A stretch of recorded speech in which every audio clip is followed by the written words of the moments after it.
Welcome back, ladies and gentlemen. Game number 2 of the finals. My name is Hi-Res Bart, being joined today for the remainder of the day and for all of the previous games today, the one and only Michi. And here we are, game number 2 of the finals. Team Dignitas going up against Cognitive Gaming North America. Let's go ahead and introduce our teams. They are the blue team, fighting out of the left side of the minimap. The left side of the Spectator UI, the bottom half of the minimap, Dignitas. They are Zapman and Shadowq combining for the Shibalanke Wukong duo lane. Anatoly solo Hercules, Lassus in the jungle as the Freya, and the Vest in the mid lane as Hubwa. On the red side there, the top of the minimap, and the right side of your Spectator UI, it is Cognitive Gaming. The Andister in the jungle, Barracuda and Dare to Care combining for the Apollo Guan Yu duo lane, MLC Stealth in the mid as Guang and MLC Omega as the Ra once again in the solo lane. I really like this initial pickup by Anatoly. He's going straight for a Pestilence. It's going to offer him magical protection, and once he's got it built, it will severely impact Omega's ability to heal with that healing circle. Yeah, it should. Yeah, I mean, when you look at like the healing pillar, right, and things that they don't have, there's notably no Sobek here, and Sobek and Bacchus both. One thing that you may forget here, as these warriors tend to be now the preferred picks for the duo lane role, is that the Guardians generally have anti-healing, or at least several of them have anti-healing properties about their abilities. So that's going to be unchecked for now, and you may see Pestilence being forced out here on Dignitas to deal with the healing from Omega. Yeah. Exactly. So Barracuda opting to start with that level 2 Heartseeker again. Didn't necessarily work out well for him last game, but hoping to make something of it this game. Zapman opting for the Death's Toll and rank 1 Aussie. We saw Zapman on the Shibalanke earlier, I believe, and he did pretty well. Yeah, he did. He did. We saw is it the Heartseeker Rush Barracuda going up against the Aussie Death's Toll for Zapman. And in fact, in the last game, Barracuda actually reached back for Death's Toll after finishing Heartseeker. So he went Heartseeker Beads into Sprint to Death's Toll were his first 2 backs. So I think that, Zapman's was more powerful. They won the game, I guess, obviously the causation versus correlation there, but it's, it was effective in the last game, and we'll see if it continues to be effective here. Is a very, very strong rotation from Cog this game. It looks like they don't want to give up any of those XP camps. Both of the dual laners rotate over there, giving Zapman a little bit of free farm. Over in the right lane, we will see Anatoly getting a little bit of support from Lassus. Lassus, though, going into the jungle, hoping that brings Andister and Omega up to push a little bit harder, but they're going to see him and back off, so no effect there. And Lassus probably going to have to head out here as Andister rotates. Andister now coming in from behind, maybe trying to get a little pick on Lassus, get him pushed back into lane so that Omega can clean up. But they're playing footsie here in the right lane. Yeah, it's just such a dangerous, the first 3 levels in the duo lane, like 2 abilities are going to take you down to about half, as you see Anatoly here now getting into some trouble, and now forces Driving Strike out, and when you put in minions on top of that, they just do so much damage, so hard to evaluate. Oh, MLC Omega's get tossed back, but there was no Driving Strike available. You see that one auto attack from Lassus with the Irradiate buff on it just did so much damage to Ra, so it's just such a dangerous game to play in these early levels. And taking a look here into the mid lane as Lassus is rotating in to help out the best. Stealth is here as well. The mid camps are going to be coming back up fairly shortly here, ladies and gentlemen, as we are just approaching 2 minutes and 20 seconds here into the game. So those mid camps will be coming back up any second now, guys. You saw them just picked up there. Looks like we're going to have the Guang ultimate coming through here from Stealth. Once he turns this around, he's going to hit Lassus Andister if he's able to lock him down now with a Fearless combination. He's going to be in a good spot. There goes Lassus. Here comes the in-hand attacks, and Lassus forced to fall back. So no kills coming out just yet, but still a strong play there by Cognitive as Dignitas is going to back off. In the right side lane, Anatoly and Omega now have gotten into their war, and it is Omega's. Generally speaking, he's winning this in the early parts of the game. Is up by a little bit of farm there, and also is currently ahead in terms of HP over the Hercules. So mid lane's still getting a lot of pressure here as Andister is forced to hold it for the moment in the juggle role as the camps are coming back up on the left side. And the camps have been, it looks like, a little bit delayed, in fact, when they respawn. They're coming up around the 3-minute mark instead of the normal about 2:20 you would expect. So a late pickup there from Cognitive. So in the left side lane, it's going to be Shibalanke going up against Apollo for most of the game here. And you see the Pestilence Rush from Anatoly, as we were talking about there, as well, going against the Ra. But Zapman versus Apollo here, it's you know, it's kind of the difference of, you know, this kind of spread damage Zatman's able to put out. He definitely doesn't have as good of the wave clear. The branching bowl is not able to do quite enough in the early stages of the game to effectively clear the lane against Apollo, who's so beautiful. It's just so effective at that. It's 0-0 here, ladies and gentlemen, and as we push the 4-minute mark into the game, it looks like Nishi has popped out and run into some kind of computer issue. I imagine that is what happened earlier as well, and it should be sorted fairly shortly here. As we watch really the teams play a relatively passive game, there really hasn't been a lot of gank attempts so far. 4 minutes in, it's all things told, I think a small advantage so far going the way of Cognitive. They seem to have gotten the better of these Cold Fury spawns, and it's translated into a very modest experience difference of and gold difference as well for Cognitive, and they're going to get the better of yet another trade there. And they know now where Dignitas has ward. You see him pinging out in this ward just northeast of the center of the mid lane. So they know that's there, so they're likely going to look to maybe put a gank onto the left side lane here. It's going to be a tall task, though, as it is fairly warded up, and Shibalanke can be fairly slippery, as can Barracuda. And with Lassus and Shadowq over here, relatively safe is Zatman to do whatever he wants. In the mid lane now, it's going to be likely Habwa is going to be, you know, the one that Cog is going to try to pile on here. You'd expect them to want to hold him down. He does hit those late game timings super efficiently.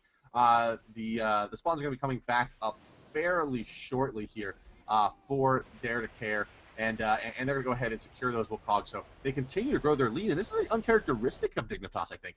They don't normally get down in terms of buff camp rotations and these side camps, so. It seems like it's a little bit of Cognitive's favor at this point. That's definitely not normal. You know, looking kind of around the map again. You know, you have the solo lane once again. I don't expect a lot of action over here. Hercules is nigh impossible to gank, and a little bit easier, but still so slippery with all of his movement speed that he gets from his abilities. If you're not really familiar with how Ra works, his passive, every time he casts, he gets more movement speed and it stacks. So. Up to 3 casts, so he can get quite fast and just be hard to take down. He has the blind, it has the heal, and he can slow you, and he goes super fast. It's just ultimately it's very hard to gank. Where Hercules as well is just, you know, once he has mitigate wounds maxed out, basically unless you can burst him 100 to 0, is always going to go ahead and get right back up to full with mitigate wounds, healing about 110% of damage taken at max rank. So it's a really tough proposition. Here we go, blinking on the best, but he's immediately going to beads out the Fearless from Anistar. Second knockout comes through. Lassus actually misses that banish, and now it's Best forced to ult through, but it's a lot of rotation from Cog. The rotation is going to be late from Dignitas on the left side. Horse is going to come out. Barracuda dashing through, knock up into double ultimate. Lots of damage piled onto that Hubba there. Shadowq going to find the stun on the Barracuda, but he's run into 4 still. Lassus getting out of mana and actually slowed out badly in that tornado. He may go down to Dare to Care here. Wukong is up in the air trying to dash back through. They should be able to clean up Dare to Care. They will indeed. Shadowq gets that, and Anatoly rotates in to 3 here. Oh, it's Wukong ultimate, and it is right on the money. Anatoly not going to be able to heal through that. A very nice engagement for Cognitive as they take out 3 for 1, and Dare to Care was really an overextension to get it. So it's a very tough task for the gentleman of Cog. I'm sorry, of Dig, unfortunately here. So they're going to continue trying to trade Shadowq, maybe being a little bit over reliant there on that passive, as Barracuda could, you know, really put a lot of damage in at any point with that passive, and the Heartseeker fully stacked. So I think that the Dignitas here is going to be the need to be kind of the more passive team now as we move into the middle of the early stage of the game, I guess you can say, because, you know, Best on the Hubwa, he's such a high damage dealer, but he's such an unsafe damage dealer as well. I mean, and they're really kind of securing their earliest and some of their first mid camps of the game, so they're just falling a little bit behind in terms of gold and experience, about 1,503k. But once again, I think it's pretty safe to say here that Dignitas has the late game team, although Anatoly will fall off fairly sharply, and Barracuda will rise very steeply. You know, you have a lot of magic damage, and unless you see super early Ratatouilles on Omega or Stealth, you're not going to see a tremendous amount of carry potential through the early parts of the end game and the later parts of the mid game. It's going to be a little bit tough. Sorry, I'm going to take a quick sip of water here.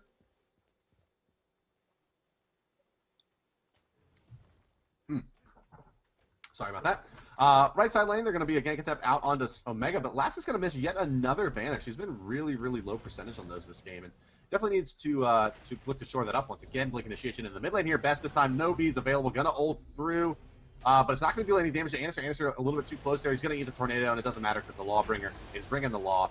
Down goes Habwa, and Anister rotates back out for free. This time, Barracuda is going to ult for it, and if Lassus comes in too much, they may go back in. No, Barracuda now going to ult onto the orange camp here, where he and Daredare are going to look to steal it away, at least in theory here. Alcon Ultimate coming out, and it erases Lassus. Lassus no longer is a god. He is now just one with the ground, and this seems to be COG's game.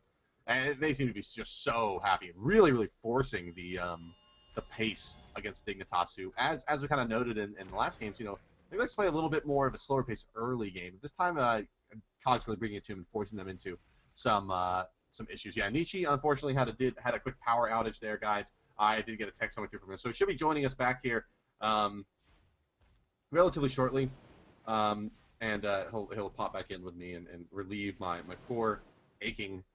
My throat is so bad. No, it's nothing new here. Doing a little bit of solo casting, and we're certainly happy to have you guys along for the ride. If you are just joining us, about 10 minutes into the game here, COG going up against Dignitas. Dignitas up 1-0 in the best-of-3 series. But COG has just really taken a very strong position here in this early game. They're sitting on 2,500 gold and 5,600 experience, which is, altogether a pretty substantial lead, but I don't think it's enough to really keep Dignitas out of this game. They do have, once again, fairly comfortable to say they have the stronger late game, but I don't know that they would expect to necessarily lose the early game with this lineup. It's a little bit flimsy with really, well, I guess not with Hercules there, but Hercules isn't the kind of, tank that you really want to try to burn down. And I think that the smart move here, we'll see what Anatoly does, but I think the smart move here would be for him to get Hog 3 so that they're forced to kill him if they want to safely secure a Gold Fury or a Fire Giant. And if he doesn't do that, they can kind of just ignore him if he goes Fist. So I would hope that he goes Hand 3, and because then Shadow Q's going to be soaking up all the damage for it. Over on COG, Ra's a fairly good threat and will be fairly tanky. Stealth is going to be fairly tanky as well with the Warlock Satch, especially if he goes into Breastplate Void Zone after this. And a Stir frontline fairly tanky, Dare to Care frontline fairly tanky. So the mage is going kind of, are kind of bruiser-esque as well as the actual bruisers over here for COG. So I think that, they're, and when you see bruisers, you think of mid-game. So their end of early game, mid-game time should be very nice. Best, and a lot of pressure once again. Alpha Ultimate coming through, and 600 damage is more than Hublock can handle. Down he will go, just like that. So, this game is what they tried to do last game, but without the Athena, Best dying a lot more often. It's a tough time. So I think Nietzsche is getting back up to speed here shortly, guys, while Lassus tries to do what he can on the Freya, but just doesn't seem to be that effective at this point in the game. Perhaps a Gold Fury attempt. No, I'm sorry, it's a destroyed Gold Fury. Sorry, I missed that. For Cognitive, and now they're going to push right on into the tower here. Omega popping his Heavenly Agility there to slow down Lassus and force him far out. But, actually going to avoid the darts from Zapman there as Dignitas rotates heavily to protect mid, which means that they're going to take a lot of pressure onto this left side lane, where the double legendary Dare to Care and Barracuda, they're going to crush that creep wave really quick, and they're going to use that Apollo ultimate to shred at the tower as fast as possible. It's a tough trade that Dignitas had to make, but they secure the mid lane. They're going to take about maybe little over half of the damage on this tower as Barracuda gets all of the rest of his passive in there. Zapman now forces a cooldown to keep this wave at bay. It's going to be a tough, next couple of minutes for Dignitas, as there's a lot of pressure onto both this left and this mid tower, and if COG wants to go for a little bit of a split push and rotate Ra over, it's going to be tough to stop it. And Best just hasn't come up with an answer yet, even with Heavenly Agility and Purification beats 3, hasn't really come up with an answer for how to really deal here that effectively. In the solo lane, Anatoly and Omega still just having a bit of a slap fight, and you gotta be looking at beats 3 to really be Hubwa savior. But if Tyr gets any major cooldown reduction like Jotun's Wrath, the fearless blink attempts are going to be coming out too fast for him to deal with just the Hubwa ultimate and beads to his name. That's gonna be a tough one. So I do see Nietzsche coming back online. Do we have you on audio? We do. Oh, okay, great. So we probably are going to need to pause the game out here, I guess, and get you synced up, and get back into this bad boy. So why don't we go ahead and do that right here. We'll go ahead and pause up. We're at about 12 minutes and 43 seconds into the game, Nietzsche, guys. If you just bear with us for just a second, I want to make sure that we're nice and synced up as the power stability not so great in Seattle, huh? Apparently not. Of course, it happens during the finals. That's right. It has to. It has to. Oh yeah. But yeah, my voice definitely missed you while you were gone. Oh. I appreciate it. I'm 50-50 Bart's on you voice. still. Yeah, solo casting is definitely a different beast. That is for sure. Absolutely. So yeah, 12:43 is the timer. All right, we are loading into spectate, so that should be up in just a minute here. Okie dokie.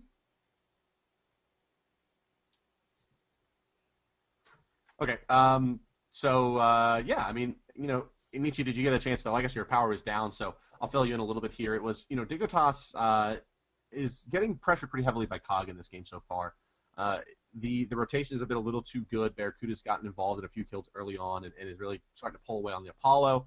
And Andestir has put a lot of pressure on the best in the mid lane as this tier. So he's really kept Hubble from being able to get any of his feet under him and really move, to a point where he's going to be that effective. I think it's a pretty tall task as well. All right. Give me that time one more time, Bart. 1-2-4-3, 12:43. 1, 2, 4, 3.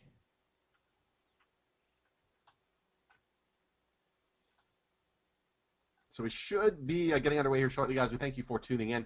This is game number 2 of the finals. If you are just joining us, we're just going to get the casters all synced up, and then we'll continue right on through. Sorry about this pause. It shouldn't take more than just another about maybe 10 to 20 seconds here, and then we'll continue on with game number 2.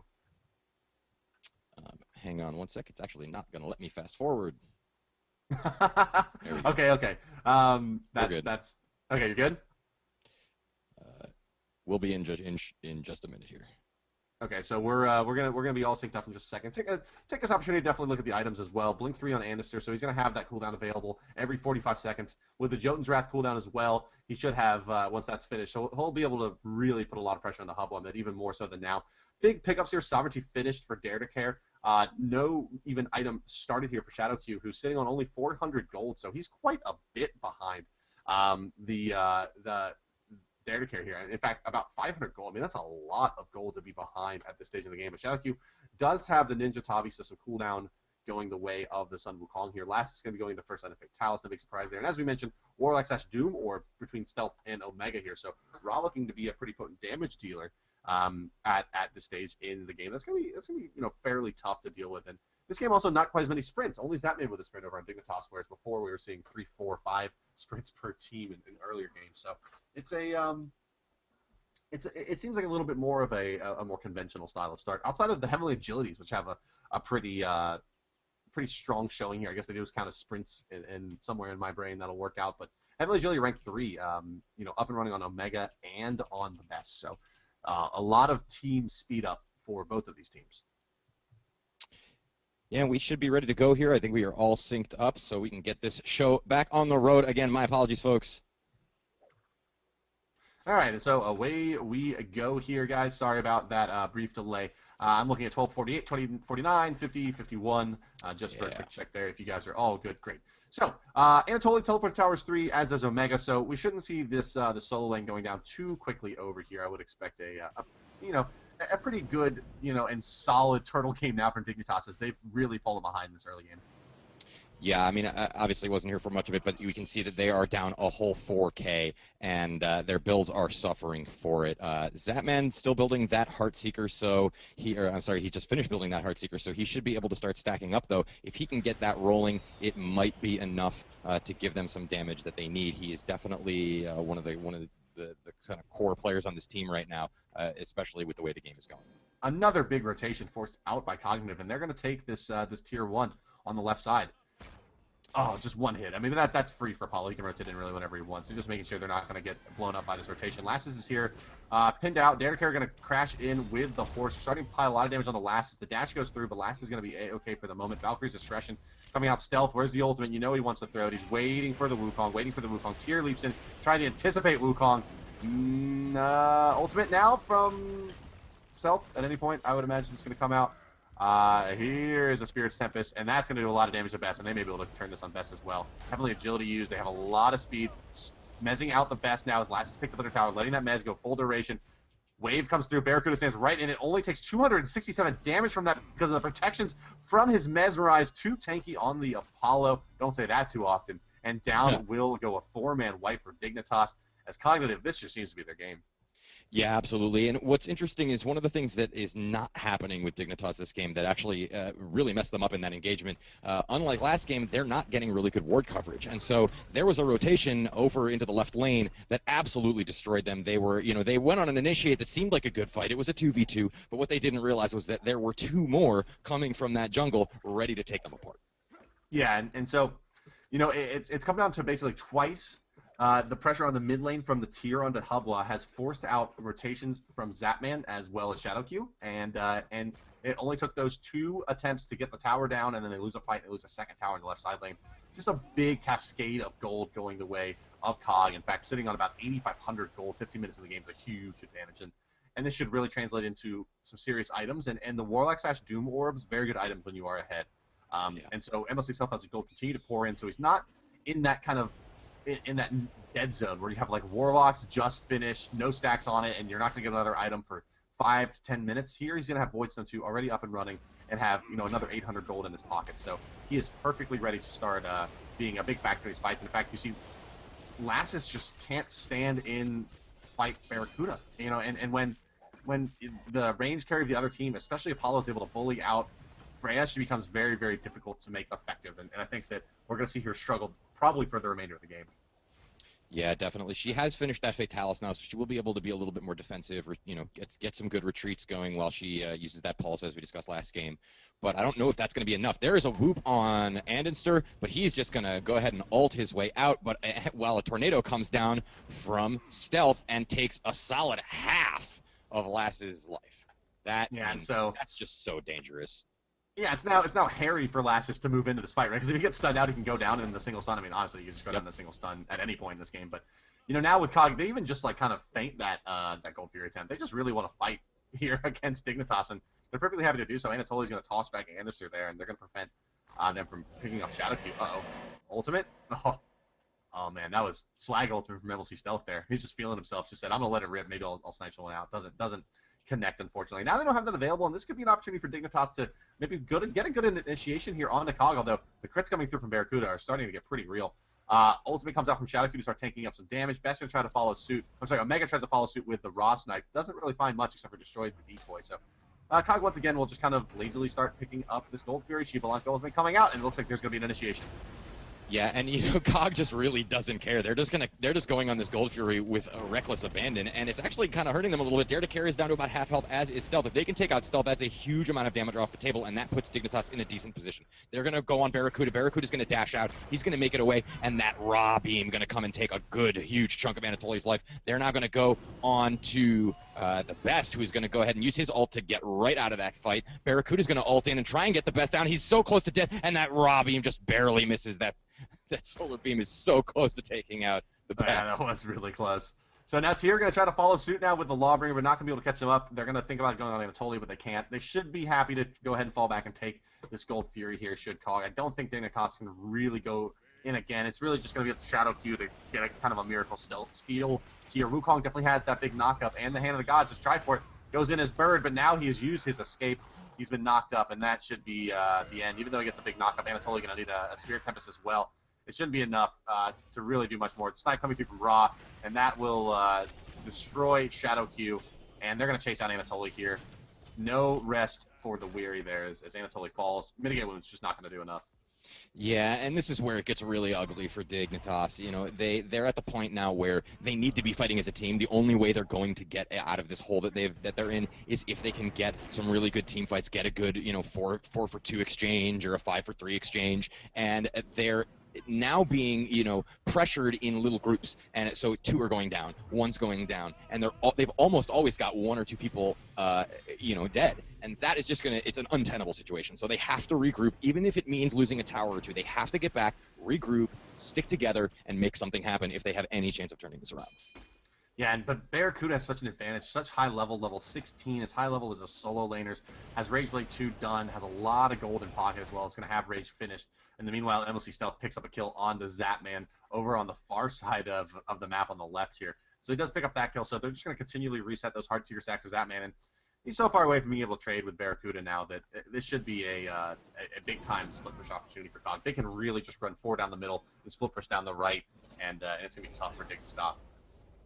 And they're absolutely going to have objective control at this point. I mean, all 3 lanes are pushed up with creep waves. They're going to be able to go for the Fire Giant really whenever they want to, but they're going to spend some time just sort of securing things, going back to base, buying up a little bit, getting their health up, pushing the lanes, seeing if they can maybe catch someone out here. And Freya's going to go for the whoop on Omega as Dare to Care comes in with with his 3. He's just going to say, you know what, I don't care. You can't hurt me.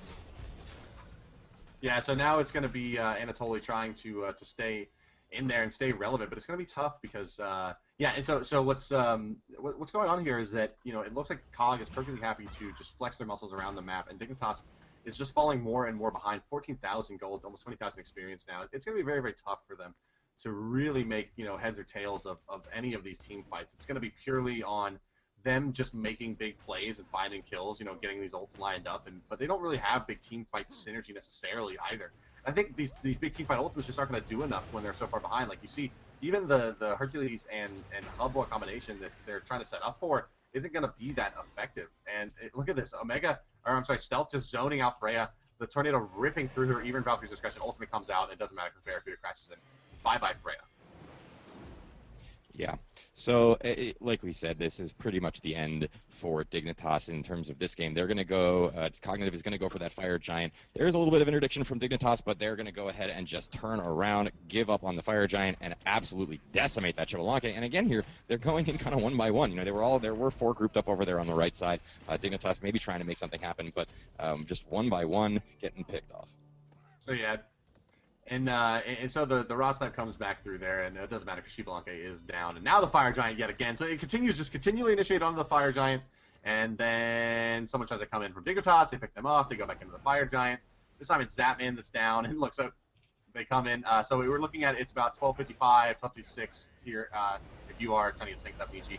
Yeah, that sync button's not going to work, unfortunately. He's not in the party. So now Cognitive, though, is rolling in on top of the best, and Surrender Vote coming out from Dignitas, and it's going to go through. Titan has a heart attack. The order, Titan is going to explode into blue flame, and ladies and gentlemen, we're going to game 3. So we asked for it, and we got it. That's it. You're right. I mean, but this game was Cognitive through and through. I mean, there's not really much to say about it. They controlled the game, all of the game. Every stage of this game they controlled, and really it started with Andister. Andister, just a beast here. So we'll skip most of the post-game analysis here and just say that blink initiation from Tyr held down Hubble long enough that it made so much room for Barracuda that his farm just went through the roof. He got 2 towers in the mid-game, and that was basically that. If we need to be repartied up, please, from the production end here, guys. But it looks like we're going to go ahead and we're going to run directly into game number 2. So we're going to go ahead and pop back into the game here. There we go. Let's make sure we're all synced up on spectating onto. Well, I guess I'm going to go into Lassus, and then we'll basically roll this right into game number 3, guys, where Dignitas is going to take on COG yet again. So it's looking pretty hyped up here for between these two teams. I mean, I'm pretty excited to see where it goes. This is super duper hype. I'm very excited. We know that Dignitas